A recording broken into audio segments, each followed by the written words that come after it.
करते हैं सरगोदा का। सरगोदा के इलाके शाहपुर में 5 रोजा पोलियो मुहिम का आगाज कर दिया गया। एमपी हल्का पीपीएससी और एसी शाहपुर ने बच्चों को पोलियो के कतरे पिलाए।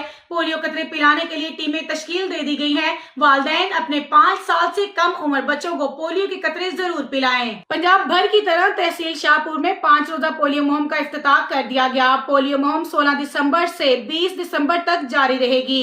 मेंबर सूबाई असेंबली सरदार आसम शेर मेकन और असिस्टेंट कमिश्नर शाहपुर मोहम्मद जोहेब शफी ने 5 साल से कम उम्र बच्चों को पोलियो के कतरे पिलाए।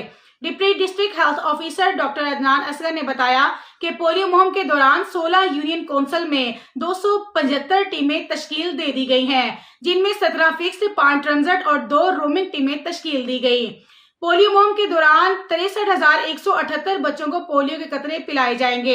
वालिदैन अपने 5 साल से कम उम्र बच्चों को पोलियो और विटामिन के कतरे जरूर पिलाएं, ताकि आपका बच्चा एक मौजी मर्ज से महफूज रहे।